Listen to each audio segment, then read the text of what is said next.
I think a round of applause is probably just to warm us up, isn't it, really? We should probably do a kind of a big Mexican wave.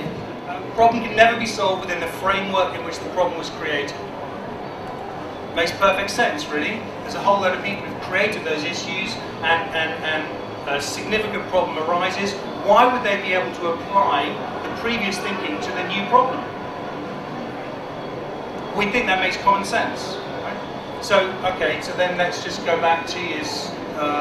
2 years ago, and the banks collapse, and the House of Cards kind of comes down. And what does the government do?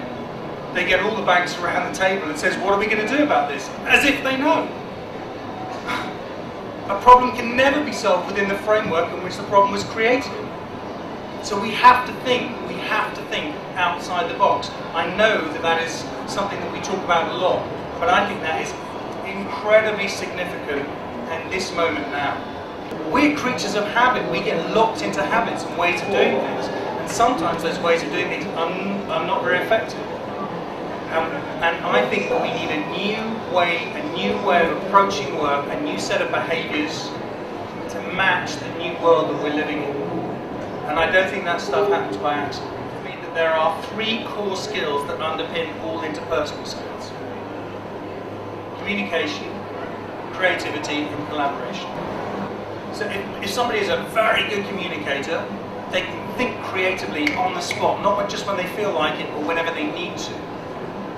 But they can collaborate with individuals within the organisation. They can collaborate across sector with individuals and other organisations, with client groups and stakeholders. Real collaboration, authentic collaboration. They are very effective. If those people are driven by a purpose, so a personal purpose that responds, that motivates and inspires them in their life, and or the purpose of their organisation, they go above and beyond themselves continually. So a purposeful person who has their communication, creativity and collaboration muscles working at peak effectiveness is kind of unstoppable. An organisation of people like that, where does that go? I've worked with a lot of companies in the private sector, most of whom do not have a clearly defined purpose that adds any value to the world. Purpose-driven organisations have 9% of the human resources costs of non-purpose-driven organisations. Who wouldn't want to save 91% of their HR costs now? So, first one, hierarchy of people, not purpose. What does that mean? That means that a lot of organisations or departments are based on the cult of the individual. There's one strong individual who is leading, and they lead, they might lead very well, they might not, but it's them that's holding it together. And people work for them, for the individual, as opposed to working for the purpose of the organisation. Now, what's the difference? Well, one is when that person leaves, so does that leadership go. All that leadership goes, and you can see that the glue that's kept those people together is just gone. So it's not sustainable. Second thing is, how do you make decisions? If you're making decisions led by an individual, most of the people working for that individual want to please them. So you get into the yes-no category. I don't know if does this make sense? Is this true? Right, okay. So they want to please that person. So now what I'm doing is I'm working for the vision of that individual. If I'm in an organisation that is led by purpose, we ask ourselves the question, on a scale of 1 to 10, how effectively does this serve the purpose? And purpose becomes the boss. I go into organisations all the time and I say to people, what percentage of your time, for middle management and above, what percentage of your time do you spend in meetings? Have a guess, what do you think they say? 80%? Any thoughts? Any advance on that? So yes, up to 80%, 65 to 80%. You say, okay, great, that's a lot of meetings, fair enough.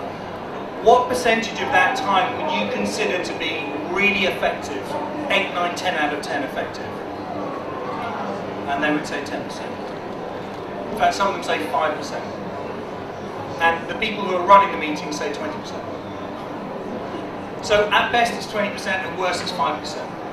Okay, I'm no mathematician, but that means that somewhere around 10 to 15% of our 65 or 70% is useful.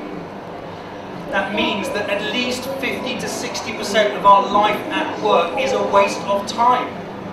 Would we get our weekly shopping, take 50% of it, and bin it before we walk into the house? Of course not. So why would we do that with our time?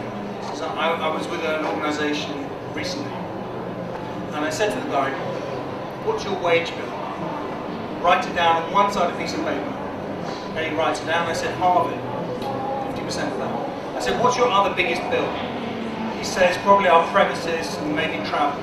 I said, put those two together and write them down on the other side of the piece of paper. So he puts it down. I said, which one's bigger? He said, half 50% of our wage bill. I said, that's how much you're spending, that's how much you're wasting in meetings. But neurologically, the more we talk about problems, the less capable we are of solving them.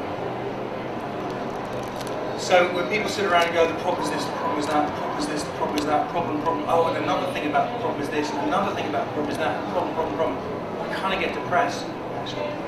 128 different toxins released in the bloodstream through stress and negative thinking. Positive thinking, creativity, progress, releases endorphins, serotonin, sponsors creative thinking and innovation in the situation. I don't think it's that hard, actually. I think it's about getting simpler and clearer and more real.